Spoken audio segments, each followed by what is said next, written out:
మధ్య big TV digital exclusive breaking news చూస్తున్నాం. ఈ మధ్య ట్రంప్ ఏది చేసినా భయమేస్తుంది. ట్రంప్ నుంచి ఏ మాట విన్నా వణుకు పుడుతోంది. ప్రపంచ దేశాలన్నీ వణికిపోతున్నాయి. అందులో భారత్ కూడా ఒకటి. ఈ మధ్య ఏం మాట్లాడినా కూడా భారతదేశం పైన ఎఫెక్ట్ పడేలాగే ట్రంప్ మాట్లాడుతున్నారు. సుంకాలు విధించడం కావచ్చు, అనేక రకాలుగా సమస్యలు వస్తూ ఉన్నాయి. ఎన్నో విధాలుగా ఆయన మాట్లాడుతూ ఉన్నారు. అప్పుడే వలసదారులను పంపించే ప్రయత్నం చేస్తున్నారు. అప్పుడే సుంకాలు విధిస్తూ, టారిఫ్లు విధిస్తూ భారతదేశాన్ని ఇబ్బంది పెట్టే ప్రయత్నం చేస్తున్నారు. రకరకాలుగా ప్రతి విషయంలో కూడా పాకిస్తాన్ భారత్ యుద్ధం జరిగినప్పుడు కూడా నాదే పై చెయ్యి, నాదే హస్తం అన్నట్టుగా మాట్లాడారు. అంటే ప్రపంచ ఏ దేశాల్లో జరుగుతున్న ప్రతి దరిద్రంలో వేలు పెడుతున్నటువంటి ట్రంప్ భారతదేశంలో కూడా పలు చోట్ల వేలు పెట్టాడు. పలు సందర్భాల్లో ఆయన కఠినమైనటువంటి ఆరోపణలు చేశారు. కఠినంగా ఎన్నో విషయాలు మాట్లాడడం జరిగింది. ఇవాళ మాట్లాడినటువంటి మాటలు ఏదైతే ట్రంప్ ఒక తీసుకొచ్చినటువంటి ఒక ఏదైతే కొటేషన్ ఉందో అది ఖచ్చితంగా రేపటి రోజున ఎఫెక్ట్ పడే ఛాన్సెస్ అయితే కనిపిస్తూ ఉన్నాయి. ప్రస్తుతం అయితే దానికి సంబంధించినటువంటి బ్రేకింగ్ మనం చూస్తున్నాము. H1B వీసాలపై డొనాల్డ్ ట్రంప్ చేసినటువంటి సంచలన ప్రకటన అందరినీ కూడా ఒక్కసారిగా అవాక్కయ్యేలాగా గురి చేసిందని చెప్పొచ్చు. కంపెనీలు ఇకపై ఏడాదికి $1,00,000 చెల్లించాల్సిందే అంటూ ఆదేశాలు జారీ చేశారు. ఇది అమెరికా ఉద్యోగాలు చేయాలని కలలు కనే భారతీయులకు పెద్ద దెబ్బ అని ఒకవైపు నిపుణులు కూడా అభిప్రాయపడుతున్నారు. ప్రతి ఒక్క భారతీయుడు కూడా అభిప్రాయపడుతున్నటువంటి సిచ్యువేషన్స్. వీసా వర్కర్ల కోసం కంపెనీలు ఇకపై H1B వీసాలకు సంబంధించి ఏడాదికి $1,00,000 చెల్లించాల్సిందే అని చెప్పి ట్రంప్ ప్రభుత్వం శుక్రవారం ప్రకటించింది. భారత్ చైనాల మధ్య వచ్చే నైపుణ్యం కలిగిన ఉద్యోగులపై ఎక్కువగా ఏదైతే ఆధారపడుతున్నటువంటి నేపథ్యంలో ఈ నిర్ణయం తీసుకున్నట్టు ట్రంప్ ప్రకటించడం జరిగింది. ఇండియానే టార్గెట్ గా చేసినటువంటి ట్రంప్ ప్రకటన, ఈ నిర్ణయం టెక్నాలజీకి రంగానికి ఒక పెద్ద ఎదురు దెబ్బగా పరిగణించే అవకాశం ఉందని చెప్పొచ్చు. గత జనవరిలో బాధ్యతలు చేపట్టినప్పటి నుంచి చూస్తున్నా మనము ఇమిగ్రేషన్ విధానాలపై కావచ్చు ట్రంప్ కఠినంగా వ్యవహరిస్తున్నారు. తాజాగా H1B వీసాలకు సంబంధించి నిబంధనలను సవరించాలనే నిర్ణయం ద్వారా భారత్కి పెద్ద ఎదురు దెబ్బ తగిలిందని చెప్పొచ్చు. తాత్కాలిక ఉద్యోగ వీసాలపై ఆయన ప్రభుత్వం తీసుకున్నటువంటి అత్యంత కీలకమైనటువంటి చర్య ఇది.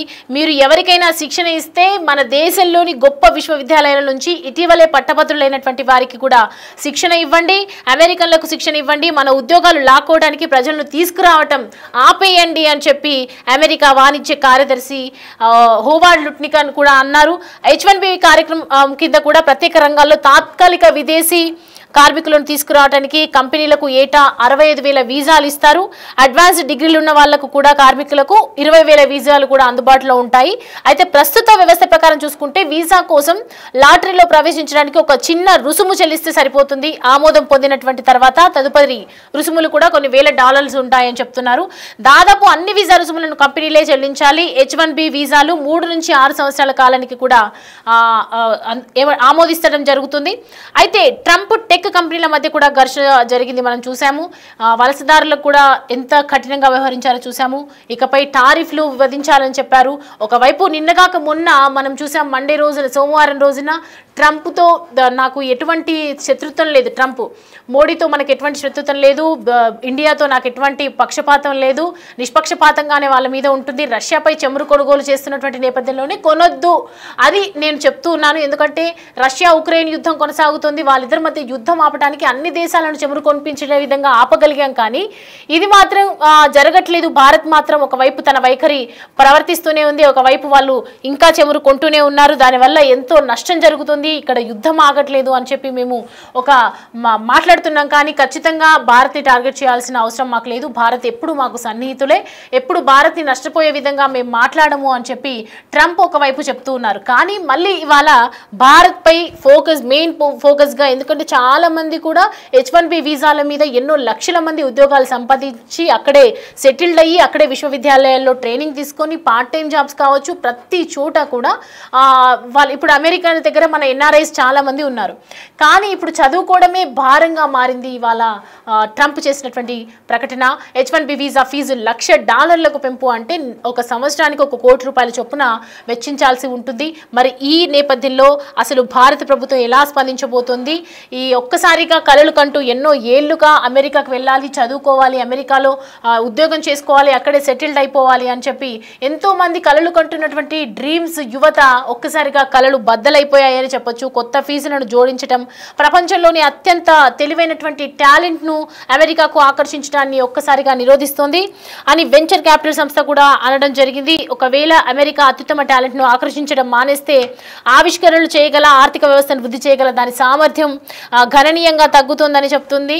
సో మొత్తానికైతే అమెరికా ఫస్ట్ నినాదంతో ట్రంప్ ముందుకొచ్చారు. మరిన్ని నినాదాలు కూడా చేసే అవకాశాలు ఉన్నాయి. ఒకటి తర్వాత ఒకటి ఇంకా ఏం చేస్తారు, భారత్ విషయంలో ఎందుకు ఇంత కఠినంగా వ్యవహరిస్తున్నారు, అసలు ఏం జరుగుతోంది అనేది ప్రస్తుతం సర్వత్రా ఉత్కంఠ నెలకొంది. ట్రంప్పై ప్రతి ఒక్కరు కూడా వ్యతిరేకతను పెంచుకుంటున్నారు. ట్రంప్ ఎందుకు ఇలా చేస్తున్నామని చెప్పి సోషల్ మీడియాలో ప్రశ్నల వర్షం కురుస్తోందని చెప్పొచ్చు. సో దానికి సంబంధించి కొన్ని విజువల్స్ ఉన్నాయి, మన దగ్గర చూద్దాం.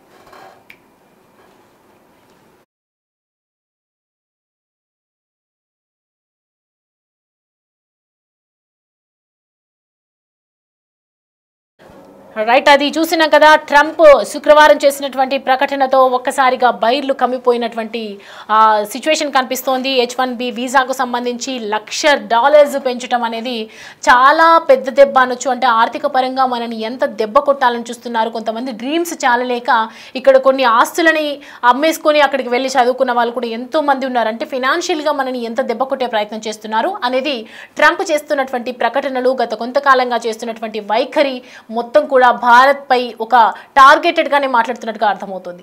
అయితే దీనికి సంబంధించి మరింత అప్డేట్స్ అందించడానికి మా ప్రతినిధి లక్ష్మణ్ మనకి అందిస్తారు అక్కడ ఏం జరిగిందో అనే విషయాలకు సంబంధించి. గుడ్ మార్నింగ్ అండి, అందరికీ శుభోదయం. బిగ్ టీవీ ప్రేక్షకులకు నమస్కారం. నేను మీ Lakshman, USA big TV head and USA correspondent. ఇప్పుడే చూసాం మనము కొద్దిసేపటి క్రితం ట్రంప్ గారు H1B వీసాస్కి ఒక పెద్ద న్యూస్ ఇచ్చారు. యాక్చువల్గా చెప్పాలంటే ఇండియా ఐటీ సెక్టర్కి ఒక బ్యాడ్ న్యూస్ అనే చెప్పాలి మనము. సో అది న్యూస్ ఇప్పుడు ఆన్లైన్లో మన అఫీషియల్ గవర్నమెంట్ వెబ్సైట్లో కూడా వచ్చింది. మన బిగ్ టీవీ స్క్రీన్ పైన కూడా చూడొచ్చు. దాని సారాంశం ఏంటంటే, బేసిక్గా దాంట్లో చాలా మందికి చాలా కన్ఫ్యూజన్స్ ఉన్నాయి. నేను కొన్ని క్లారిఫై చేయదలుచుకున్నా బిగ్ టీవీ ద్వారా మనందరి కోసం. సో ఫస్ట్ థింగ్ వాళ్ళు ఏం చెప్పారంటే, మన స్క్రీన్ పైన చూస్తూ ఉంటాం మనం తెలుస్తుంది, దాంట్లో క్లియర్గా గవర్నమెంట్ చెప్తా ఉంది ఇక్కడ గత 2003 నుంచి 22 సంవత్సరాల నుంచి సంవత్సరం H1B అప్లికేషన్స్ పెరుగుతూనే ఉన్నాయి. లిటరలీ చాలా అబ్యూస్ జరిగింది H1B వీసాలలో. మన లాటరీ టికెట్ సిస్టమ్ అయితే కానీ ఒక్కొక్కరు 10 అప్లికేషన్ వేసుకోవడము, 20 అప్లికేషన్ వేసుకోవడము, కన్సల్టింగ్ ఫర్మ్స్ రకరకాలుగా చేయడం అని చెప్పేసి. సో కన్సల్టింగ్ ఫర్మ్స్ అంటే నేను చెప్తున్నవి మన పెద్ద ఫర్మ్స్ కాదు. పెద్ద ఫర్మ్స్ ఒక లీగల్ గా చక్కగా చేసే ఉంటాయని మనం ఆశిద్దాము. చిన్న ఫర్మ్స్ ఏవైతే ఇక్కడ చిన్న ఫర్మ్స్ ఉంటాయి, 10 ఎంప్లాయీ 20 ఎంప్లాయీ, మన వాళ్ళంటే చాలా మంది ఇండియన్స్, ఇక్కడ ఇండియన్ ఆరిజిన్ పీపుల్ రన్ చేస్తూ ఉంటారు కన్సల్టింగ్ ఫర్మ్స్. సో అవి చాలా పెద్ద బ్లో అని చెప్పాలి. యాక్చువల్గా దానిపైన చాలా అబ్యూస్ జరిగిందని చెప్తున్నారు. గతంలో కూడా చాలా దానిపైన అభియోగాలు వచ్చాయి. ఎక్కడైనా ఫీజులు ఇండియాలో తీసుకోవడము, టెక్నికల్ ఏంటంటే ఎంప్లాయర్ H1B స్పాన్సర్ చేసినప్పుడు ఏ ఫీజు తీసుకోకూడదు. బట్ యుఎస్ గవర్నమెంట్ కూడా తెలుసు ఫీజు కలెక్ట్ చేస్తున్నారు ఎంప్లాయీ నుంచి అని చెప్పి. సో ఇలాంటి అబ్యూసెస్ అన్ని స్టాప్ చేయడానికి గవర్నమెంట్ ఒక పెద్ద స్టెప్ తీసుకుంది.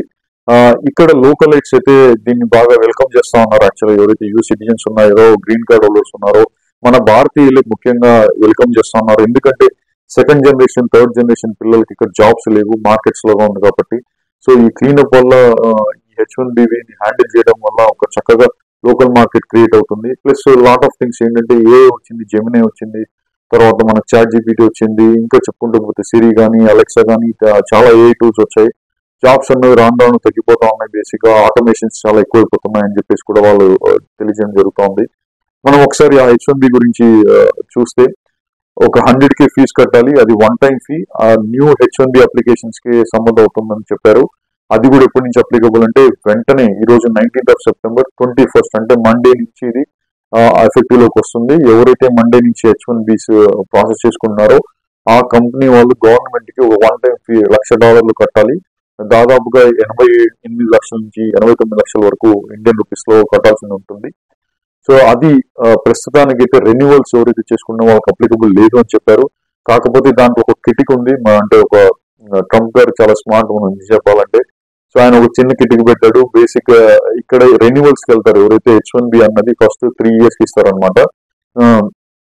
3 years కి ఇచ్చిన తర్వాత ఆ 3 years తర్వాత 2+ లేకపోతే 1+1 6 years ఉంటుంది ఓవరాల్ H1B. 3 తర్వాత 2+1 అన్న వస్తుంది, లేకపోతే 1+1+ అన్న ఎవ్రీ ఇయర్ అట్లా రెన్యువల్ చేస్తారు. ఆ లోపల జనాలు గ్రీన్ కార్డ్ కోసం ఈడీ ఫైల్ చేసుకుంటా ఉంటారు ఆ ప్రాసెస్ లో. సో తను ఏం చేశారంటే ఈ రెన్యువల్ ప్రాసెస్ లో గతంలో మనకు రెన్యువల్స్ కూడా చాలా మార్పులు చేశారు. ఒకప్పుడు మన పోస్ట్ బాక్స్ అనొచ్చు, సారీ డ్రాప్ బాక్స్ అనొచ్చు అనమాట. ఆ డ్రాప్ బాక్స్ ఏం చేస్తారంటే మనం అప్లికేషన్ మంచి లేకుండా అప్లికేషన్ డ్రాప్ చేసి యుఎస్ కాన్సులేట్ ఆఫీస్ లో వాళ్ళు దాని వీసాను అప్రూవ్ చేయడం జరుగుతుంది అనమాట. సో అది కూడా చేంజెస్ చేశారు, ఇన్ పర్సన్ వెళ్ళాలని చెప్పారు. నెంబర్ 1. నెంబర్ 2 వచ్చేసి ఎవరైతే ఇప్పుడు వీసా హోల్డర్స్ ఉన్నారో హోమ్ కంట్రీకి వెళ్ళి రెన్యువల్ చేసుకొని రావాలని చెప్పారు. గతంలో మన వాళ్ళు ఇక్కడ కెనడా లేకుంటే దగ్గరలో ఉన్న కంట్రీస్ కి వెళ్ళి వీసా రెన్యువల్ చేసుకొని వచ్చేవాళ్ళు. ఇప్పుడు అవకాశం లేదు. వెళ్తే డ్రాప్ బాక్స్ ఎలిజిబుల్ ఉండాలి, లేదంటే మంచి వెళ్ళి హోమ్ కంట్రీ ఏదైతే ఇండియా ఉందో అక్కడికి వెళ్ళి చేసుకొని రావాలని చెప్తున్నారు. లేదంటే ఇక్కడి నుంచి రెన్యువల్ చేసినప్పుడు RFE centre request for evidence అని ఇలాంటివి ఇస్తారనమాట. రిక్వెస్ట్ ఫర్ ఎవిడెన్స్ సరిగా లేదంటే మళ్ళీ ఇండియాకి వెళ్ళి రెన్యువల్ చేసుకోవాలి. బహుశా ఇండియాలో కూడా 221 జీస్ అంటారు, క్వరీ ఇస్తారనమాట. 221 జీస్ ని ఇచ్చినప్పుడు అడిషనల్ ఎవిడెన్సెస్ ప్రొవైడ్ చేయాలి. మన కాన్సులేట్ కానీ యుఎస్సిఎస్ అంటారు, యునైటెడ్ స్టేట్స్ సిటిజన్షిప్, అది వాళ్ళకి ప్రొవైడ్ చేయాలి. సో ఆల్ ఎక్కడో ఒక చోట అయితే అదేదో మన తెలుగులో సామెత ఉంది, కాలకేస్తే మెడకేస్తారు, మెడకేస్తే కాలకేస్తారని. మీరు న్యూగా వచ్చే వాళ్ళకి 100కి అప్లికబుల్ అంటున్నారు. రెండోది వచ్చేసి రెన్యువల్స్ కి అప్లికబుల్ అంటున్నారు. ఆ రెన్యువల్ లో అయినా ఎక్కడో ఒక చోట దొరకాలని ట్రై చేస్తున్నారు. బట్ ఏంటంటే ఓవరాల్ గా ఒక సిస్టమ్ అయితే ఇక్కడ క్లీన్ చేస్తా ఉన్నారు. ఎందుకంటే గత 30 సంవత్సరాలుగా ఒక ఇంత అబ్యూస్ జరిగిందనే చెప్పుకోవాలి మనము. దగ్గర స్టూడెంట్స్ అయితే కానివ్వండి, H1B హోల్డర్స్ అయితే కానివ్వండి. H1B అన్నది దాని నీడ్ ఏంటంటే ఇక్కడ నాకు ఆ స్కిల్ సెట్ దొరకట్లేదు, ఆ వ్యక్తి అన్న పర్సన్ దొరకట్లేదు, అందుకని బయట నుంచి తెచ్చుకుంటున్నాను అని చెప్పి క్లియర్ గా ఇమిగ్రేషన్ డాక్యుమెంట్స్ రాస్తారు. ఆ లోకల్ ఇంకా 30 ఏళ్ళైనా మనకు అది ఎందుకు దొరకట్లేదు అని చెప్పి గవర్నమెంట్ నుంచి క్వశ్చన్స్ వస్తున్నాయి, which is a valid question అనుకుంటాను నేను. సో బహుశా మనకేంటంటే అదే మన టూ పర్స్పెక్టివ్స్ మనం అనుకున్నట్టుగా ముందుగానే రెండు పక్కల ఆలోచించాలి. ఒకటి యుఎస్ వాళ్ళ పర్స్పెక్టివ్, ఒకటి ఇండియన్ పర్స్పెక్టివ్. ఒక ఇండియాకి ఏంటంటే పెద్ద బ్లో అని చెప్పాలి. ఎందుకంటే మన ఈ కంపెనీస్ కి కాస్ట్ ఎక్కువైపోతుంది. బేసిక్ గా అక్కడి నుంచి తెచ్చేది ఏంటంటే మార్జిన్స్ తక్కువైపోతాయి మన సాఫ్ట్వేర్ కంపెనీస్ ఏవైతే కన్సల్టింగ్ ఫర్మ్స్ ఉన్నాయి, ఇన్ఫోసిస్, విప్రో, తర్వాత అన్ని పీడబ్ల్యూసీ కానీ, తర్వాత అన్ని కంపెనీస్ చెప్పాలంటే ఈవెన్ లాస్ట్ ఇయర్ చూసామంటే అమెజాన్ వాళ్ళు కూడా 10,000 అప్లికేషన్స్ చేశారు యాక్చువల్ గా. సో ఇలాంటి అందరికీ ఈ కాస్ట్ పెరిగిపోతుంది. సో లోకల్ టాలెంట్ ఇంప్రూవ్ చేయాలని చూస్తున్నారు. సో బేసిక్ గా ఆల్ ఇన్ ఆల్ మనం చూడాలి how it evolves in the future. But ఇదేంటంటే first step, it's only for new applications. Second step ఏంటంటే రెన్యువల్స్ కి లేదని చెప్పారు, బట్ రెన్యువల్ బేసిక్ గా మీరు ఇండియాకి వెళ్ళినప్పుడైతే ఇది ఉంటుంది. రెన్యువల్ ని కూడా మోస్ట్లీ ఒక విధంగా చెప్పాలంటే న్యూ అప్లికేషన్ గా కన్సిడర్ చేయొచ్చు. దాంట్లో కొంత ఆంబిగ్యూటీ ఉంది, మేబీ అటార్నీస్ చెప్పగలుగుతారు మీ అటార్నీస్ క్లియర్ గా. సో ఇవన్నీ మనం కన్సిడర్ చేయాలి. ఇప్పటి నుంచి మన వాళ్ళు ఎవరైనా వీసా రెన్యువల్ చేయాలనుకోని ఇండియాకి వెళ్ళాలన్నా కూడా మనకు ఇంత బ్యాక్ స్టెప్ వేయచ్చు. సో అదొక పెద్ద బ్లో చెప్పాలి మనము. నేను ఇప్పుడు మాకు ఆల్మోస్ట్ నైట్ అయిపోయింది యాక్చువల్, ఇక్కడ దగ్గర 11:30 PM అయింది. సో నేను టుమారో మన ఈవినింగ్ మార్నింగ్ టైంకి ఇక్కడ లోకల్ టైంకి నేను కొంచెం మందితో మాట్లాడి డైరెక్ట్ గా ప్రయత్నం చేసి ఇంకా ఇన్ఫర్మేషన్ తెలుసుకుంటాను బాగా. నేను మీ లక్ష్మణ్, బిగ్ టీవీ USA నుంచి రిపోర్ట్ చేస్తున్నా. Thank you very much.